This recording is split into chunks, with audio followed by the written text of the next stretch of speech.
Hello mga kabarong nagurat, it's me again, your Marinang Ilocana, and for today's video ay ito nga pala yung last day ko dito sa barko. At sa puntong ito ay bali-galing nga pala kaming Katiklan at papunta na kaming Rojas Port mga kabarong nagurat kasi doon na ako bababa. At tignan nyo naman, super lalaki ng alon kaya napakalikot ng barko, nahihilo na tuloy ang agar na yan. Naisipan ko ngang lumabas para magpahangin at magmuni-muni na din dito sa Gedli. At alam nyo ba mga kabarong nagurat, napakadami kong realization sa buhay sa puntong ito. Like, tama ba ang pinili kong course?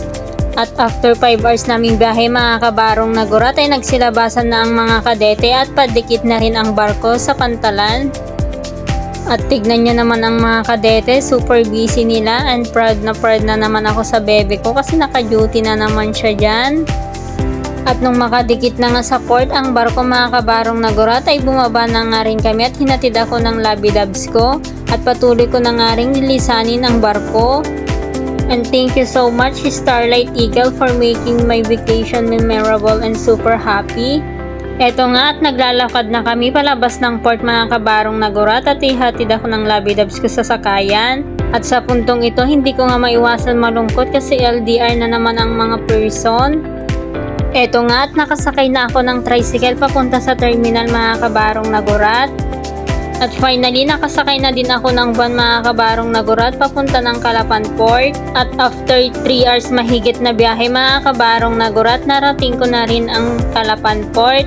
At eto nga sasakay na naman ako ng barko mga kabarong nagurat at ayan ang sasakyan ko, ang Montenegro papunta ng Batangas Port. Bale, andito na nga pala ako sa loob ng Montenegro vessel mga kabarong nagurat. At tignan nyo mga kabarong nagurat, dumadami na rin ang pasahero at mga 6:30 ay alis na rin to. Habang naghihintay nga ng mga pasahero tong barko mga kabarong nagurat ay pumunta muna ako sa 7-Eleven para bumili ng pagkain kasi gutom na ang person na yan. At sa puntong ito mga kabarong nagurat ay paalis na nga rin ang barkong sinasakyan namin. Papunta na nga kami sa Batangas Port mga kabarong nagurat. At tignan nyo naman mga kabarong nagurat, napakadami naming barkong nadadaanan, napakagandang pagmasdan. At ayan ang mga pasahero din na kagaya ko na amaze din sa nakikita.